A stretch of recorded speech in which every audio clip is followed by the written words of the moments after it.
நம்ம தொடங்கின நிறுவனமாச்சு என்ன மாதிரி போயிட்டுருக்கு, அது சப்போஸ் ஏதாவது ஒரு ஃபால் இல்லை ஏதோ ஒன்று இருக்குது அப்படின்னா அப்போ வேலுமணி என்ன பண்ணுவார்? வேலுமணியுடைய மகளுக்கு திருமணமாகி மருமகனிடம் போய்விட்டால் வேலுமணி மகளை என்ன செய்கிறாய் என்பதை கேட்க மாட்டான். அப்படின்னா என்ன அர்த்தம்? வேலுமணி அதிர்ஷ்டம் இல்லையா நீ ஜெயிச்சதுண்டா? ஏய், கம்பளி எடுத்து போட்டு படுத்துவங்க அதிர்ஷ்டம் வந்தால் நீ ஜெயிச்சுக்க வேணும். கடின உழைப்பு பண்ணதுக்கு அப்புறம் தான்ப்பா அது கவுண்ட் ஆகும். ஸோ என்ன கேட்டிங்க, வீடு என்பது நம்மளை இழுத்து பிடிச்சி கட்டி வைக்கிறது ஒன்றும், எனக்கு அது ஒன்று. ரெண்டாவது, இந்த ஃபஸ்ட்டு கசின்னு சொல்கிறாங்கல்ல, அவங்க மாதிரி ஸ்டூபிட் உலகத்தில் யாருமே இருக்க மாட்டாங்க. ஏன்னா ஒன்று சொன்னாங்க, நீங்கள் ஒரு 300 பேருக்கு முன்னாடி நின்று அவங்க கை தட்டுறாங்க, அதோடு நின்று போகுது. நீங்கள் இன்ஸ்டாகிராமில் உட்காந்திங்கன்னா லட்சக்கணக்கான மக்களுக்கு ரீச் ஆகணும். வடநாட்டில் சிவாங்கி பாட்டீல் மொஹித்தே அப்படின்னா பாட்டீல் அப்பா, மொஹித்தே கணவர். ஸோ அது அப்படி தான் மக்கள் வைக்கிறாங்க. என்னை பொறுத்தவரை அது என்னுடைய குழந்தை, நான் அதற்கு அப்பா. அது எனக்கு ஐடென்டிட்டி இன்றைக்கி கிரியேட்டர் கைரோக்கு இருந்திருக்கு. அடுத்த 10 வருஷம் 15 வருஷம் முதலாளிகளை ஊக்குவித்து தொழில்களை வளர்க்கும். மோட்டிவேட்டிங் எம்ப்ளாயீஸிலிருந்து மோட்டிவேட்டிங் எம்ப்ளாயர்ஸ்.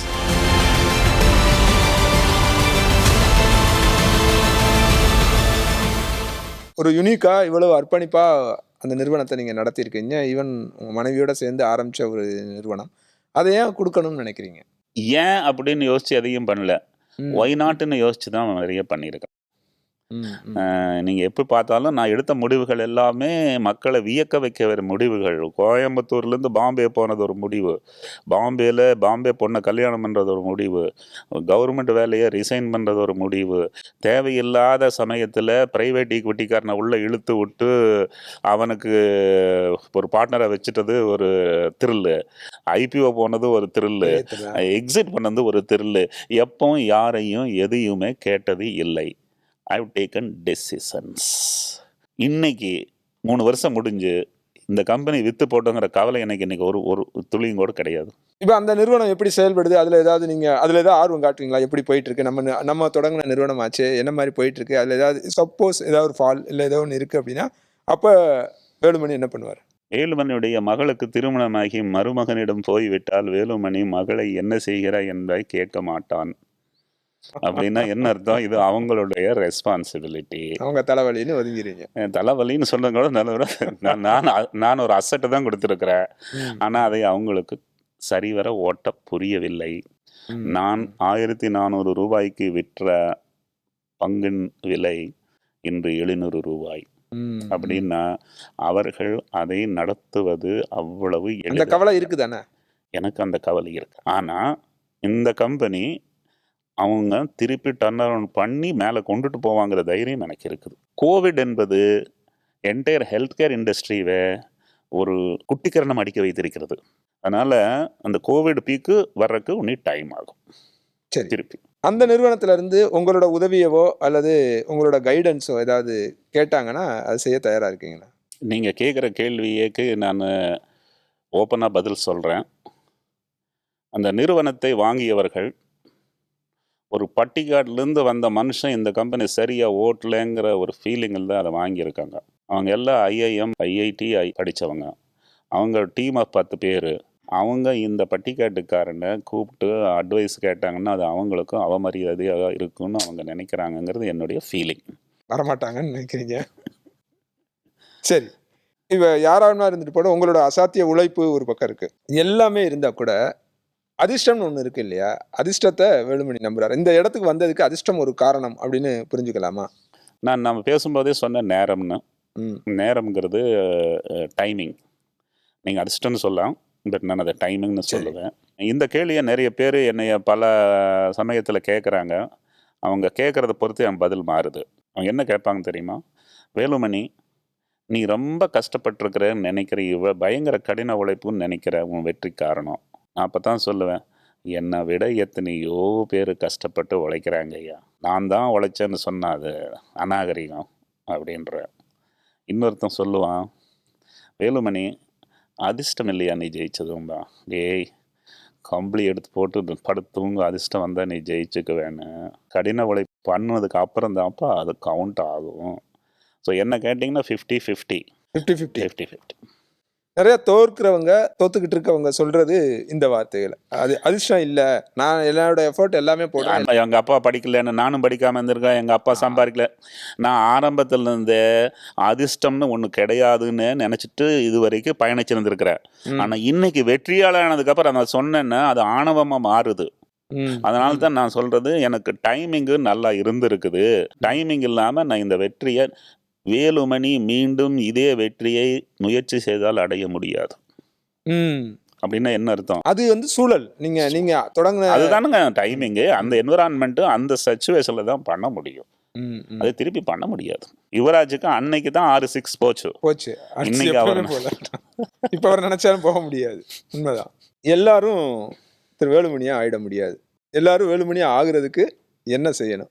எல்லாரும் வேலுமணி ஆக முடியாதுங்கிறது உண்மை. ஏன்னா பிரமிடுன்னு ஒன்று இருக்குது. பிரமிட்ல டாப்புங்கிறது ரொம்ப சிறுசு, பேஸுங்கிறது ரொம்ப பெருசு. ஸோ அப்படியே படிப்படியாக மேலே வந்தால் தான் கடைசியில் தான் வேலுமணி பொசிஷனுக்கு வர முடியும். அங்கே எல்லோரும் வர முடியாது. ஆனால் அந்த பிரமிடில் 10 ஸ்லைஸ் போடுங்க, ஒரு 2 ஸ்லைஸாவது மேலே ஏறலாம், 4 ஸ்லைஸும் ஏறலாம். ஆனால் நான் சொல்கிறது ஸ்லைஸ்லேருந்து கீழே உழுகாமல் இருக்கிறக்கு வழி சொல்கிறேன். வெற்றியாளருக்கு வழி சொல்கிறது நிறைய பேர் இருக்காங்க, உழுகாமல் இருக்கிறதுக்கு நான் வழி சொல்கிறேன். ஒன்று, பொறுமை இல்லாமல் இருந்ததுன்னா குட்டிக்கரணம் போட்டு நீ அடிக்கடி கீழே உழுவ. வெற்றி என்பது வரும். வெற்றி என்பதை நோக்கி நீ நகர். மெதுவாக நகர்ந்தாலும் பரவாயில்லை, உறுதியாக நகர், அங்கே போவேன். ஆனால் நகர்ந்துக்கிட்டே இருக்கணும். Patience.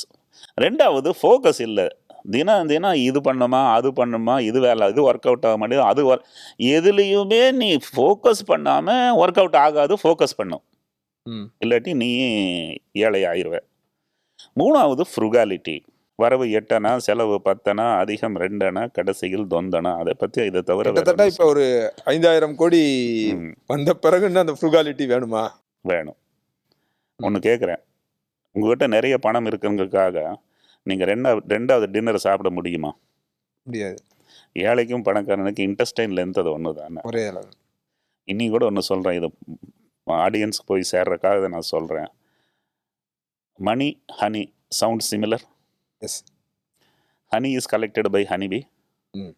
Money is collected by moneybee. ஹனிக்குள்ள ஹனிபி விழுந்தா என்ன ஆகும்? இறந்துடும். மணிபியும் இறந்துடும்.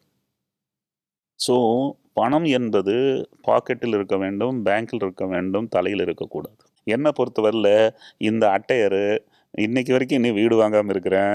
இல்லை, அதுவும் ஆச்சரியமான ஒரு இது. ஏதாவது ஸ்பெசிஃபிக்காக ஒரு காரணம் இருக்கா? 2 காரணம் இருக்கு. ஒன்று நான் இன்னைக்கு வீடு வாங்கினா வீட்டில் விளக்கேற்றி வைக்கிறதுக்கு யார் இருக்கா? வாங்குறதுக்கு மனசு வர மாட்டேங்குது, எமோஷனல். ரெண்டாவது, இது இளைஞர்களுக்கு சொல்கிறது, நீங்கள் உங்களை எருமைன்னு ஒரு நிமிஷத்துக்கு நினச்சிக்கோங்க, ஜஸ்ட் ஒரு நிமிஷத்துக்காக.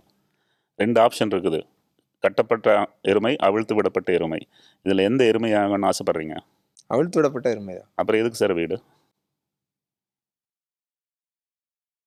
வீடு என்று ஒன்று வாங்கி கொண்டால் 30 கிலோமீட்டர் ரேடியஸ் தான் உங்கள் உலகம்.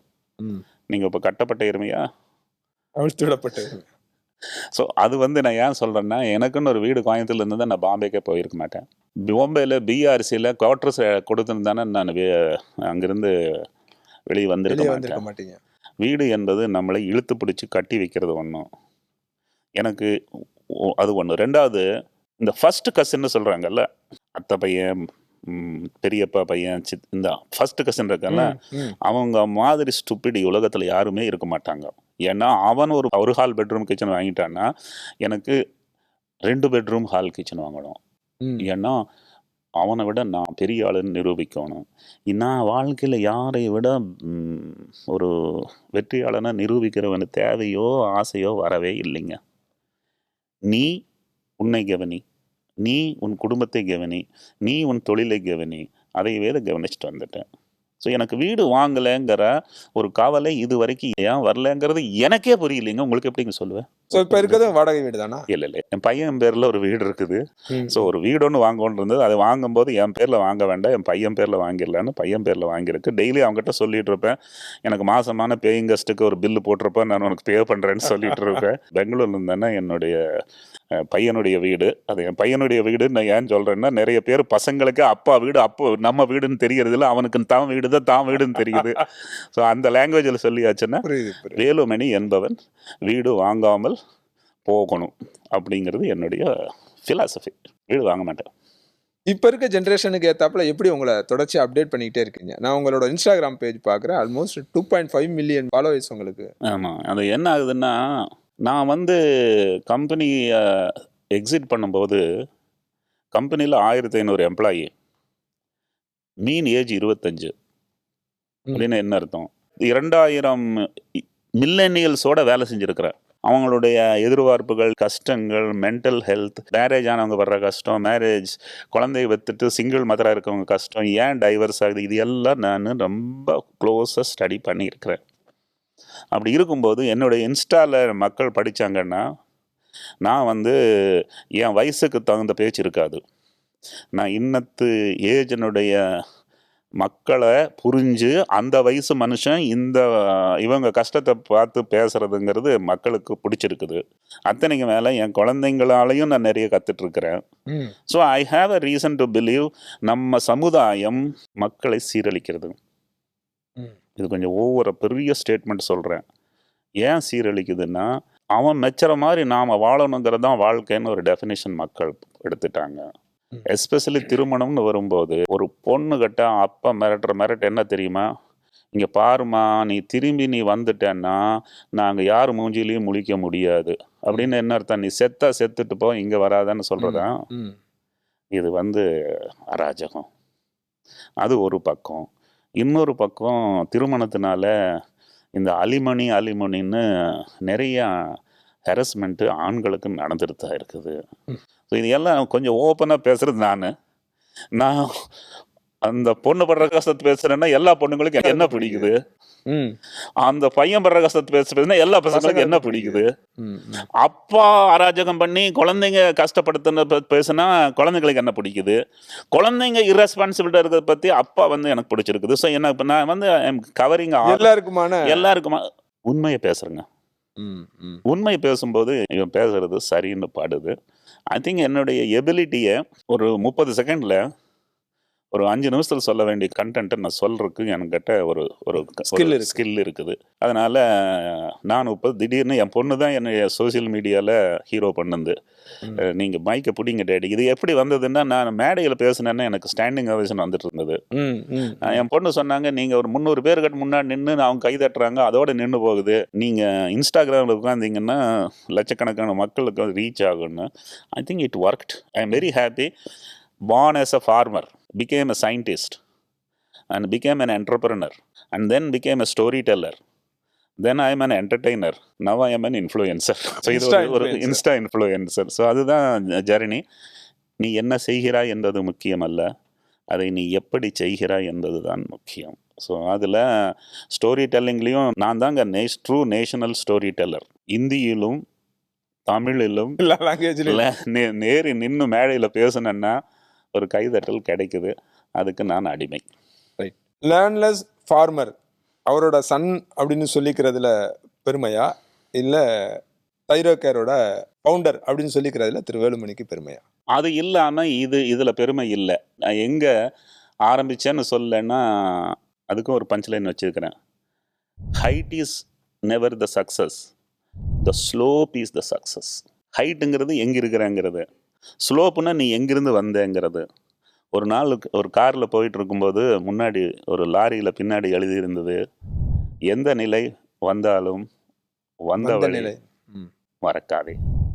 ஸோ எனக்கு அதை கனெக்ட் பண்ணி அந்த ஜெர்னியில் அந்த ஜாபு, அந்த ரெசிக்னேஷனு, அந்த பிஸ்னஸ்ஸு, டிஸ்ரப்ஷனு எல்லாம் வந்து சொல்லும்போது எனக்கு ஒரு இன்டர்வியூவில் கேட்டாங்க, என்னையா நீ மீண்டும் இந்த பயணத்தை ஆரம்பித்தால் எந்த ஒரு பாயிண்டில் நீ கரெக்ஷன் பண்ணுவேன் அப்படின்னு கேட்பாங்க.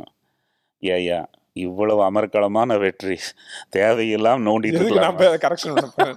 Unique journey.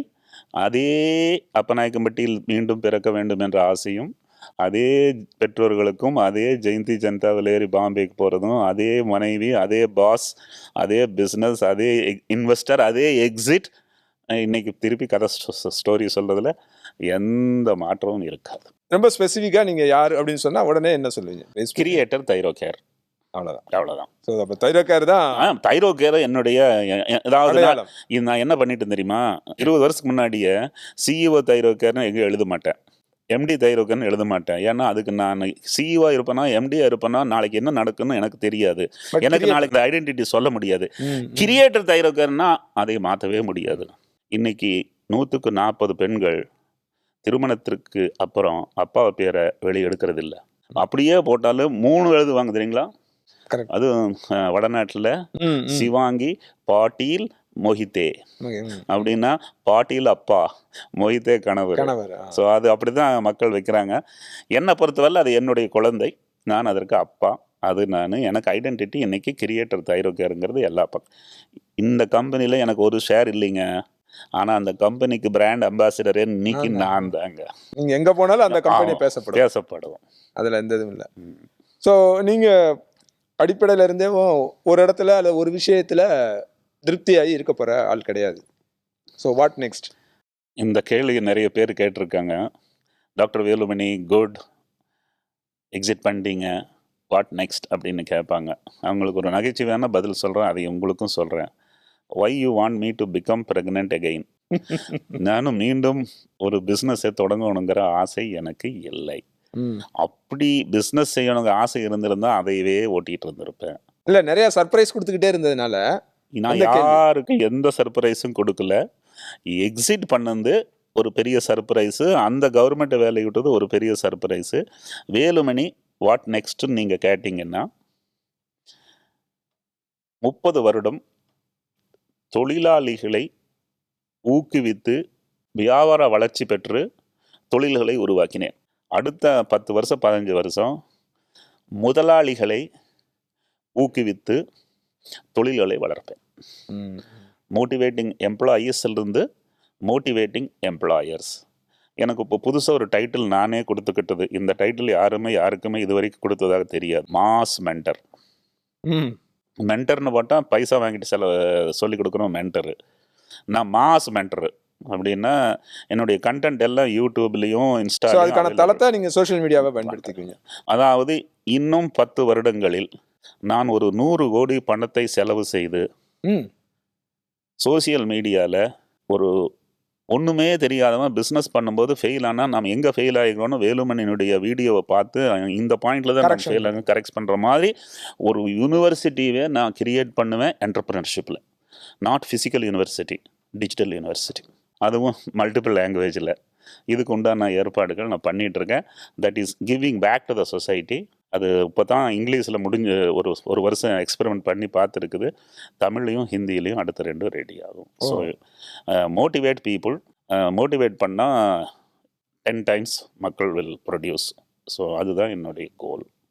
உங்கள் முயற்சி வெற்றி அடையட்டும். நன்றி. உங்கள் வருகைக்கும் கருத்து பதிவுக்கு ரொம்ப நன்றி. ரொம்ப நேரம் ஒதுக்கி நிறைய விஷயங்களை சொல்லியிருக்கீங்க. வரும் தலைமுறை இதை பார்த்து நிறைய விஷயங்களை கற்றுக்குவாங்கன்னு நம்புவோம். ரொம்ப நன்றி. ரொம்ப நன்றி. தேங்க்யூ.